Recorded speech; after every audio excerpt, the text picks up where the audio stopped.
Hello everyone, स्वागत है आप सभी का हरीश क्लासेस बुलंदशहर में। और आज का जो हमारा टॉपिक है वो है राष्ट्रपति, यानी भारतीय राज्य व्यवस्था, भारतीय संविधान, संघीय कार्यपालिका में राष्ट्रपति हमारा आज का टॉपिक है। क्योंकि पिछली वाली क्लास में हमने जो छोड़ा था, जहाँ पर वो छोड़े थे राज्य के नीति निर्देशक तत्व, और आर्टिकल आपके 36 से लेकर के कितना था 51 के तक था। ये आपके राज्य के नीति निर्देशक तत्व थे। इसमें राज्य के नीति निर्देशक तत्व,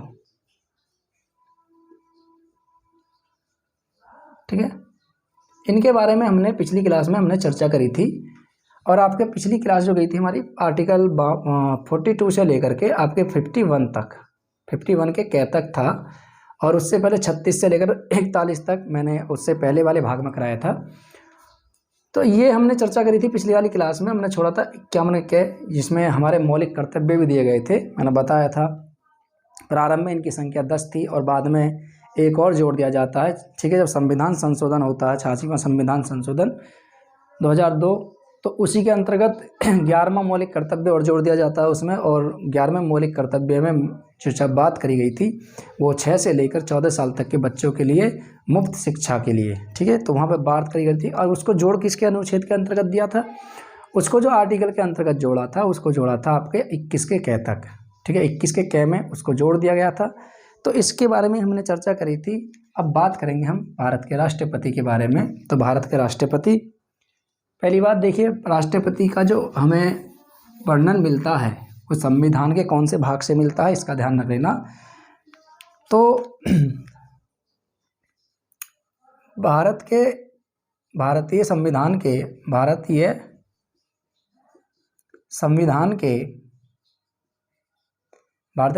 के भाग 5 में राष्ट्रपति का वर्णन मिलता है, ठीक है। आप याद रख लेना। तो भारत के संविधान के भाग 5 में राष्ट्रपति, ठीक है, राष्ट्रपति का वर्णन, ठीक है, मिलता है। तो ठीक है, दूसरी बात इसका ध्यान रखना एक चीज़ और, कि भारत के राष्ट्रपति का जो चुनाव होता है वो देखिए जनता द्वारा ही चुना जाता है, लेकिन किस तरीके से, इनडायरेक्ट तरीके से, डायरेक्ट तरीके से नहीं। अब डायरेक्ट तरीके से आप विधायकों को चुनते हो, ठीक है, आप प्रधान को चुनते हो, ये होते हैं डायरेक्ट तरीके से, आप खुद वोटिंग करने जाते हैं वहाँ पर। लेकिन इनडायरेक्ट तरीका से क्या होता है कि आपने जिनको चुना है, ठीक है, मान लीजिए आपने एक विधायक को चुन लिया और वो विधायक जाएगा राष्ट्रपति के चुनाव में वोट डालने गए थे, आपने जिसको प्रतिनिधित्व माना यानी विधायक को, और विधायक किसके चुनाव में जाएगा, राष्ट्रपति के चुनाव में। तो इनडायरेक्ट तरीका हो गया, यानी जनता के द्वारा ही चुना जाएगा, लेकिन वो भी इनडायरेक्ट तरीके से, याद रखना। तो राष्ट्रपति का जो चुनाव होता है, राष्ट्रपति का चुनाव अप्रत्यक्ष, ठीक है, राष्ट्रपति का चुनाव अप्रत्यक्ष रूप से जनता द्वारा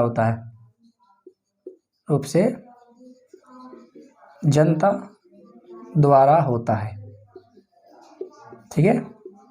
आप याद रख लेना कि आपने जिनको चुना है केवल वही वोटिंग करने के लिए जाएंगे राष्ट्रपति के चुनाव में। चलिए अब आर्टिकल से संबंधित बात कर लेते हैं, कौन कौन से आर्टिकल किसके अंतर्गत क्या क्या कहा गया है। तो पहली बात करें आर्टिकल 52, 52। तो अनुच्छेद 52। अब देखिए अनुच्छेद 52 में क्या कहा गया है। अनुच्छेद 52 कहता है, ठीक है, भाग 5 अनुच्छेद 52। तो अनुच्छेद 52 कहता है कि भारत का एक राष्ट्रपति होगा। कितने राष्ट्रपति होंगे, भारत का एक राष्ट्रपति होगा। कितने होंगे, भारत का मात्र कुल एक राष्ट्रपति होगा। देखिए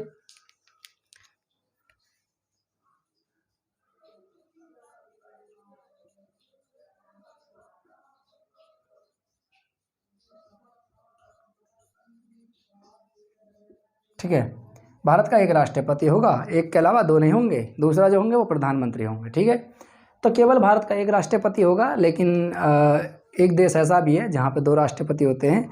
अगर उस देश की बात करें तो उसका नाम है ठीक है, सान मारियानो, ठीक है, सान मारिनो, ठीक है। तो सान मारिनो याद रख लेना आप नोट करके, सान मारिनो एक ऐसा देश है देश है जहाँ 2 राष्ट्रपति होते हैं।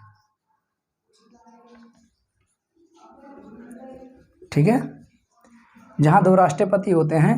और ये देखिए ये जो है यूरोप महाद्वीप का एक देश है और विश्व के सबसे छोटे देशों में इसकी गिनती की जाती है। ठीक है, तो यह है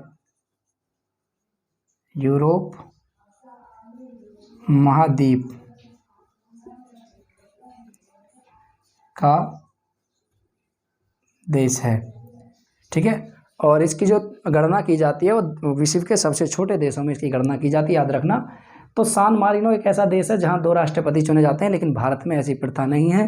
भारत में केवल मात्र 1 राष्ट्रपति चुना जाएगा, वो भी आर्टिकल 52 के तहत। ठीक है, कह दिया गया है आर्टिकल 52 भारत का 1 राष्ट्रपति होगा, 2 नहीं। ठीक है, वो उपराष्ट्रपति हैं, बाद में चर्चा करेंगे उसकी। चलिए, अनुच्छेद 53 देखिए, अनुच्छेद 53। अब देखिए अनुच्छेद 53 क्या कहता है कि संघ की कार्यपालिका शक्ति राष्ट्रपति में निहित होगी। क्या होगी? संघ की कार्यपालिका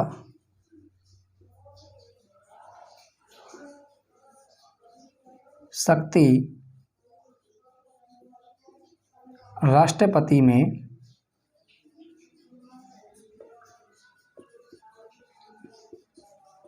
निहित होगी।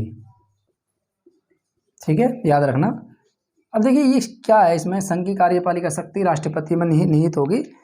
तो इसकी बात हम बात करें, देखिए संघ की कार्यपालिका शक्ति राष्ट्रपति में निहित होगी, जिसका प्रयोग, ठीक है, अब इसमें कहा गया है जो पूरी राष्ट्रपति की शक्ति है, ये पूरी संघ की जो पूरी शक्ति है राष्ट्रपति में निहित होगी। अब देखिए इसमें क्या है कि इस शक्ति का प्रयोग या तो राष्ट्रपति स्वयं करेगा या फिर अपने अधीनस्थ अधिकारियों द्वारा इस शक्ति का प्रयोग करेगा। ठीक है, जो राष्ट्रपति की शक्ति दी गई है आर्टिकल 53 के तहत कि संघ की कार्यपालिका शक्ति राष्ट्रपति में निहित होगी, तो इस शक्ति का प्रयोग या तो वो स्वयं करेगा राष्ट्रपति, या फिर राष्ट्रपति अपने अधीनस्थ अधिकारियों के द्वारा इस शक्ति का उपयोग करेगा। अधीनस्थ अधिकारियों में आपके मंत्री भी आते हैं, याद रखना। तो मंत्री भी इसमें शामिल हैं, अधीनस्थ अधिकारी और मंत्री, इसके द्वारा राष्ट्रपति इन शक्तियों का प्रयोग करेगा। ठीक है, तो शक्ति का प्रयोग कौन कब करेगा? राष्ट्रपति। तो पहली बात तो अधीनस्थ अधिकारी, अधीनस्थ अधिकारी, ठीक है, और दूसरी बात आते हैं मंत्री। तो मंत्रियों के द्वारा शक्ति का प्रयोग, ठीक है, द्वारा शक्ति का प्रयोग राष्ट्रपति करेगा। ठीक है, या तो स्वयं करेगा या अपने अधीनस्थ अधिकारियों के द्वारा या मंत्रियों के द्वारा शक्ति का प्रयोग करेगा राष्ट्रपति। तो संघ की कार्यपालिका शक्ति राष्ट्रपति में निहित होगी। ठीक है, चलिए आगे बात करें अनुच्छेद 54 की। तो अनुच्छेद 54 क्या कहता है? ठीक है, अनुच्छेद 54, अनुच्छेद 54 देखिए, अनुच्छेद 54 की बात करें तो अनुच्छेद 54 क्या कहता है? राष्ट्रपति के चुनाव से संबंधित है। पहली बात याद रख लेना कि अनुच्छेद 54 राष्ट्रपति के चुनाव से संबंधित है। तो राष्ट्रपति के चुनाव से संबंधित, ठीक है, राष्ट्रपति के, ठीक है, राष्ट्रपति का चुनाव ऐसे लिख देते हैं, राष्ट्रपति का चुनाव। ठीक है, अनुच्छेद 54 राष्ट्रपति के चुनाव से संबंधित है। ठीक है,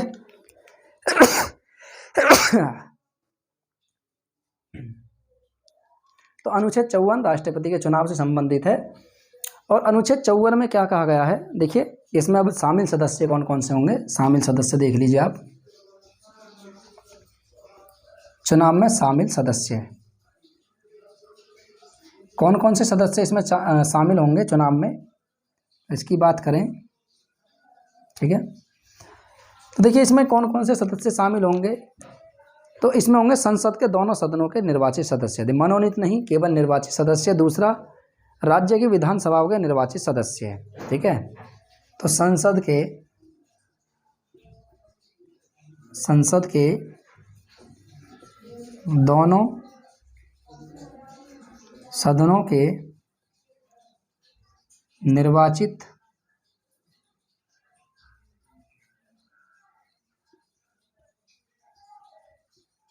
निर्वाचित सदस्य, ठीक है, निर्वाचित सदस्य। दूसरा, राज्य विधानसभाओं के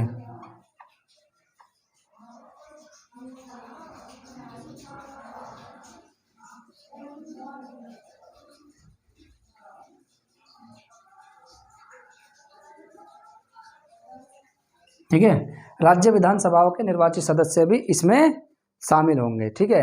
अब देखिए एक बात और थी, जो इसमें संसद के दोनों सदनों के सदस्य तो शामिल हो जाते हैं। एक बात और ध्यान रख लेना, इसमें मनोनीत सदस्य शामिल नहीं होते हैं। राष्ट्रपति के चुनाव में मनोनीत सदस्य शामिल नहीं होते हैं।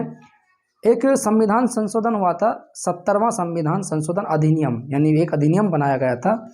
तो आप याद रख लेना, राज्य की विधानसभाओं में देखिए 2 विधानसभाएं हमारी ऐसी हैं जिनमें केंद्र शासित प्रदेश होते हुए उनमें विधानसभाएं हैं, दिल्ली और पांडिचेरी। तो दिल्ली और पांडिचेरी को भी शामिल कर लिया गया था आपका 70वें संविधान संशोधन के तहत। तो 70वां संविधान संशोधन अधिनियम बनाया गया था 2000 में, और इसके तहत, ठीक है, तो दिल्ली और पांडिचेरी की विधानसभाओं के सदस्य भी इसमें शामिल किए जाते हैं, याद रखना। ठीक है। कौन सा संविधान संशोधन हुआ था? संविधान संशोधन हुआ था 70वां संविधान संशोधन 1992, सॉरी 1992, 2000 गलत हो गया वो, तो 2000, ठीक है। तो 70वें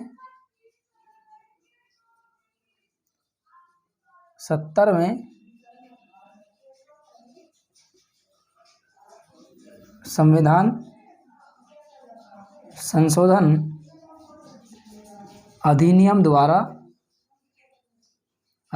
द्वारा दिल्ली प्लस,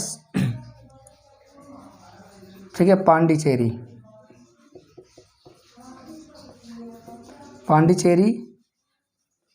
की विधानसभाओं के सदस्य भी राष्ट्रपति के चुनाव में भाग लेंगे। सदस्य भी शामिल, अब किसमें शामिल है? ये राष्ट्रपति के चुनाव में। ठीक है। और ये जो संशोधन हुआ था, ये हुआ था 1992 में, याद रखना, सन 1992 में संविधान संशोधन हुआ था, 70वां संविधान संशोधन, और इसी के तहत दिल्ली में पांडिचेरी की विधानसभा के सदस्य भी इसमें शामिल कर लिए गए थे। किसमें? राष्ट्रपति के चुनाव में। ठीक है। अनुच्छेद 54 के तहत, तो अनुच्छेद 54 में आता राष्ट्रपति का चुनाव। ठीक है। देखिए अब इसमें संविधान संशोधन हुआ था, तो इसमें 54 और 55 दोनों ही आर्टिकल प्रभावित हुए थे, तो दोनों आर्टिकल में इसको रखा गया था। ठीक है। तो आर्टिकल 55 भी इससे जुड़ाव रखता है। अब देखिए संसद सदस्य या फिर विधायक के मत का मूल्य कैसे निकाला जाता है, इसका भी याद होना चाहिए कि एक संसद के मत का मूल्य कैसे निकालेंगे या एक विधायक के मत का मूल्य कैसे निकालेंगे। तो देखिए इसके लिए वो होता है, एक फॉर्मूला होता है कि एक विधायक के मत का मूल्य, एक विधायक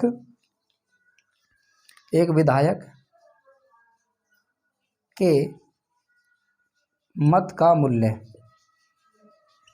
ठीक है, कैसे निकालेंगे?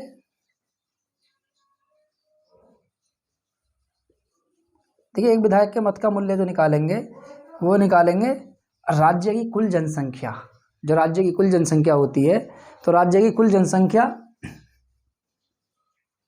राज्य की कुल जनसंख्या बटे कुल विधानसभा में कुल निर्वाचित सदस्य, ठीक है, जो सदस्य निर्वाचित होकर गए हैं, तो राज्य विधानसभाओं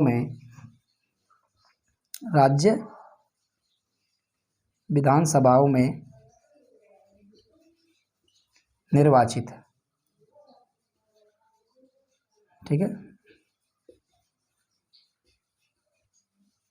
निर्वाचित कुल सदस्य, एक पार्टी का नहीं, कुल सदस्य, कितने सदस्य जीत कर गए हैं, ठीक है, इंटू 1/1000। ये सूत्र होता है कि एक विधायक के मत का मूल्य जो निकालेंगे हम, जो चुनाव करने जाएगा इसमें, तो इसमें मत का मूल्य ऐसे निकाला जाता है कि राज्य की कुल जनसंख्या बटे राज्य विधानसभा में निर्वाचित कुल सदस्य गुणा 1/1000, ठीक है, 1/1000। तो ये एक विधायक के मत का मूल्य निकाला जाता है। जितनी भी विधानसभाएं होती है, राज्य की जितनी विधानसभाएं होती हैं, हर राज्य का अपना अलग अलग ऐसे निकाल सकते हैं कि राज्य में जितने विधायक जीत कर आए हैं विधानसभाओं में, उनके कुल सदस्य कितने हैं, एक पार्टी का नहीं, पूरे टोटल कितने हैं, तो राज्य की कुल जनसंख्या बटे 1/1000 आप इससे निकाल सकते हैं। ठीक है, चलिए आप इसको नोट कर लीजिए, उसके बाद आगे कराते हैं।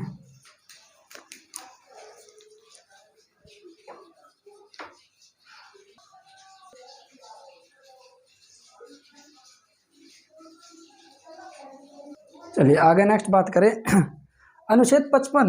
देखिए आर्टिकल 55 यानी अनुच्छेद 55, अनुच्छेद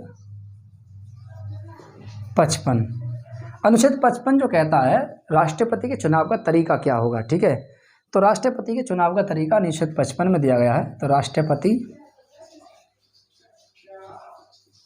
राष्ट्रपति के चुनाव का तरीका, ठीक है, तो राष्ट्रपति के चुनाव का तरीका,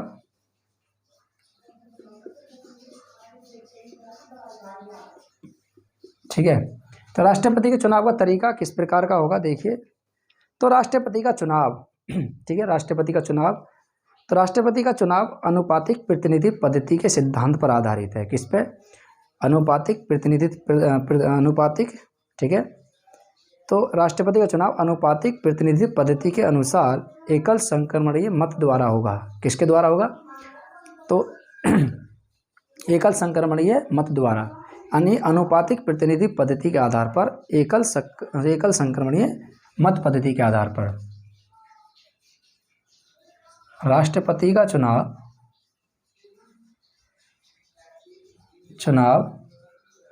अनुपातिक,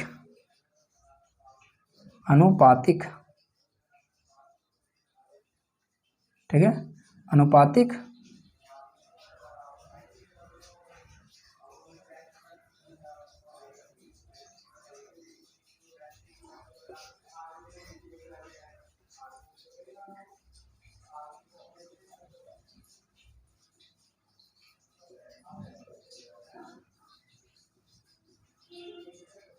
एकल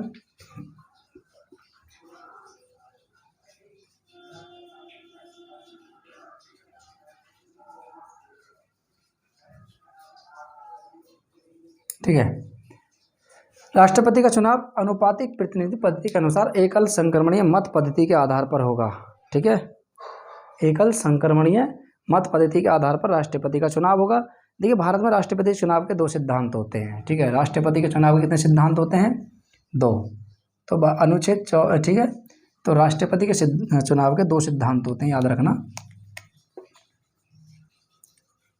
राष्ट्रपति के चुनाव के सिद्धांत,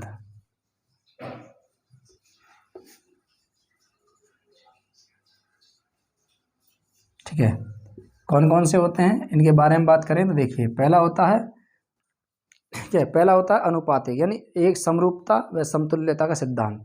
एक तो होता है समरूपता और समतुल्यता का सिद्धांत, दूसरा होता है एकल संक्रमण मत प्रणाली, जो ऊपर मैंने बताया है। तो समतुल्यता या समरूपता, ठीक है, समरूपता व समतुल्य का सिद्धांत,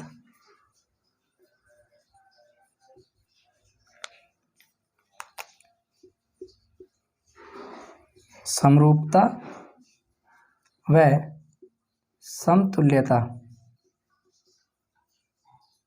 का सिद्धांत, ठीक है। दूसरा होता एकल संक्रमणीय मत पद्धति, ठीक है, एकल संक्रमणीय मत पद्धति के द्वारा चुनाव होता है यहाँ पर किसका? राष्ट्रपति का। देखिए, अब ये जो था, ये 84वें संविधान संशोधन 2002 में राष्ट्रपति का चुनाव, ठीक है, 84वें संविधान संशोधन हुआ था 2000 में, खाली कितने में? तो 2000 में हुआ था। तो 84वां संविधान संशोधन, इसके लिए 84वां संविधान संशोधन 2000 में हुआ था, ठीक है। तो 84वां संविधान संशोधन हुआ था 2000 में, और इसके तहत क्या कहा था? राष्ट्रपति का चुनाव जो होगा वो किस जनसंख्या के बेस के आधार पर होगा? 2026 तक 1971 की जनसंख्या के आधार पर होगा, ठीक है। तो 2026 तक राष्ट्रपति का चुनाव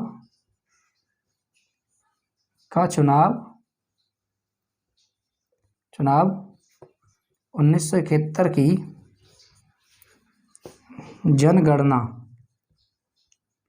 जनगणना के आधार पर होगा। आप याद रखना इसको, ठीक है। तो 84वां संविधान संशोधन हुआ था 2000 में, तो इसमें ये कहा गया था कि 2026 तक जो राष्ट्रपति का चुनाव होगा वो 1971 की जनगणना के आधार पर होगा। याद रखना इस चीज़ को लेकर के, ठीक है। देखिए अब इसमें जो राष्ट्रपति के चुनाव में भाग जो लेते हैं, मैंने बताया था एक संसद भी भाग लेते हैं, तो संसद भी भाग लेते हैं क्योंकि सांसद जो होते हैं, संसद के दोनों सदनों के, ठीक है, जो सांसद होते हैं, लोकसभा के सदस्य सांसद, तो वो भाग लेते हैं। तो उनके मत का मूल्य कैसे निकाला जाता है वो छूट गया टॉपिक। तो एक सांसद के मत के मूल्य,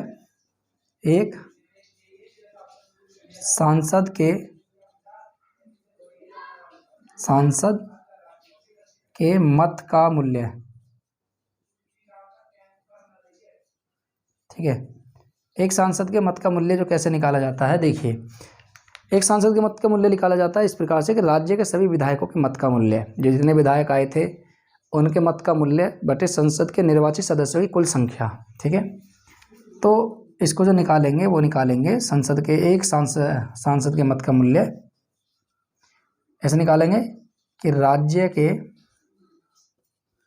सभी विधायकों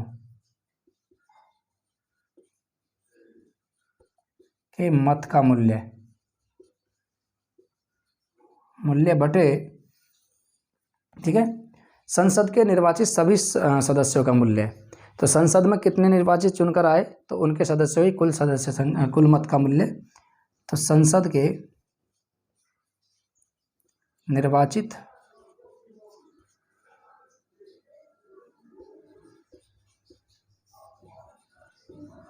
सदस्यों की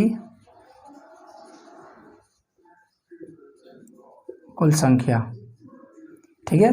तो संसद के निर्वाचित कुल सदस्यों की संख्या, इससे निकाला जाता है एक सांसद के मत का मूल्य, ठीक है। तो याद रखना इस चीज़ को। अब चलते ही बात करते हैं आर्टिकल किसकी, 56 की, अनुच्छेद 56। देखिए ये जो आर्टिकल हैं इसमें जुड़ाव रखते हैं सब चीज़ें, तो इसलिए मैं इनको बताता जा रहा हूँ कौन से कहाँ पे क्या था, ठीक है। हमें सिर्फ यही नहीं पढ़ना कि राष्ट्रपति का चुनाव का तरीका, तो राष्ट्रपति का चुनाव किस प्रकार से होगा सब इसी में पढ़ना है, सब इसके अंतर्गत आता है, तो इसलिए मैं इसे बताता जा रहा हूँ। तो आर्टिकल 56, देखिए आर्टिकल 56 क्या कहता है, राष्ट्रपति का कार्यकाल, ठीक है। आर्टिकल 56 में कहा गया है राष्ट्रपति का कार्यकाल, ठीक है। राष्ट्रपति का कार्यकाल, पहली बात ध्यान रख लीजिए आजकल आर्टिकल 56। तो आर्टिकल 56 का फर्स्ट कहता है कि राष्ट्रपति, ठीक है, पदावधि ग्रहण करने से, ठीक है, 5 साल तक राष्ट्रपति पद पर रहेगा। कितने समय तक, पदावधि ग्रहण करने से 5 साल तक राष्ट्रपति रहेगा। यह आर्टिकल किस में कहा गया है, 56 के 1 में, ठीक है, क्लॉज 1। तो 56 का फर्स्ट कहता है कि राष्ट्रपति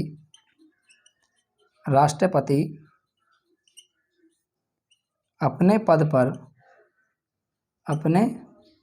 पर 5 वर्षों तक रहेगा, ठीक है, 5 वर्षों तक रहेगा, ठीक है। तो राष्ट्रपति अपना पद ग्रहण करने से 5 वर्ष तक अपने पद पर बना रहेगा, 56 का क्या कहता है, ठीक है। अब इसमें आगे बात करें 56 के, तो राष्ट्रपति पद धारण करने की तारीख से 5 वर्ष तक रहेगा। अब देखिए इसमें मान लीजिए राष्ट्रपति बीच में त्याग पत्र देना चालू कर दे या फिर त्याग पत्र दे दे, तो त्याग पत्र की स्थिति में, तो आप इसको भी नोट कर लीजिए, त्याग पत्र की स्थिति में, ठीक है, त्याग पत्र देना चाहे, मान लीजिए बीच में राष्ट्रपति त्याग पत्र देना चाहे या फिर स्वास्थ्य कारणों के कारण, ठीक है, स्वास्थ्य के कारण अपने पद को रिक्त करना चाहे, तो इस अवधि में या इस कंडीशन में क्या होगा, ठीक है। तो आर्टिकल 56 का फर्स्ट का कै, आर्टिकल 56 के फर्स्ट का कै, तो आपका आ जाता है 56 फर्स्ट का कै, ठीक है, अनुच्छेद 56 फर्स्ट का कै। तो ये कहता है कि यदि मान लीजिए राष्ट्रपति किसी कारण राष्ट्रपति ठीक है, उपराष्ट्रपति को संबोधित अपने हस्ताक्षर सहित लेख द्वारा अपना पद त्याग सकता है, यानी इस्तीफा दे सकता है उपराष्ट्रपति को। तो ठीक है, तो राष्ट्रपति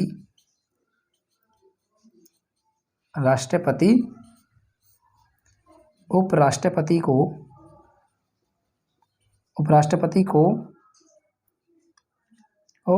ठीक है, हस्ताक्षर द्वारा यानी अपने लेख ने संबोधित अपने हस्ताक्षर सहित राष्ट्रपति को संबोधित अपने हस्ताक्षर सहित लेख द्वारा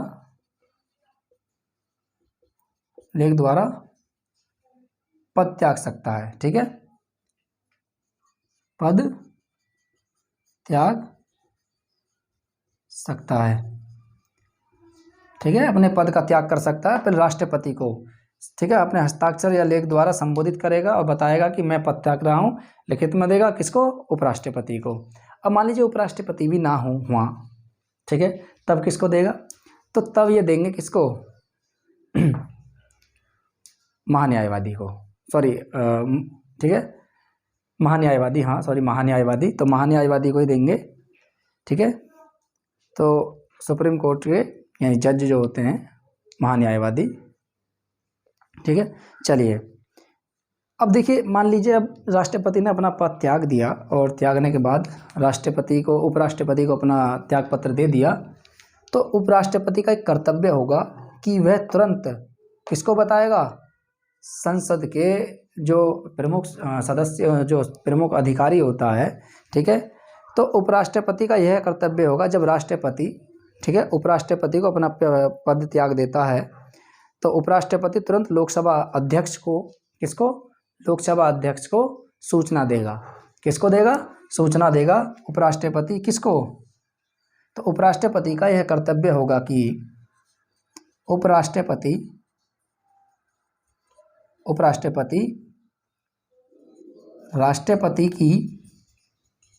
राष्ट्रपति के पद त्याग की जानकारी तुरंत लोकसभा अध्यक्ष को देगा। लोकसभा अध्यक्ष को देगा। ठीक है, तो उपराष्ट्रपति का यह कर्तव्य होगा कि जब राष्ट्रपति पद त्यागे और उपराष्ट्रपति को बताए कि मैंने पद त्याग दिया है, तो उपराष्ट्रपति की ये जिम्मेदारी होगी कि वो तुरंत लोकसभा अध्यक्ष को ये जानकारी दे दे कि आपका एक सदस्य यानी राष्ट्रपति जी ने पद त्याग दिया अपना। ठीक है, हो गया। ठीक है, तो ये थे आर्टिकल 56। तो आज के लिए इतना ही काफ़ी। इससे आगे नेक्स्ट कंटिन्यू चलाएंगे 57, 58, 59, 60, 61, 62।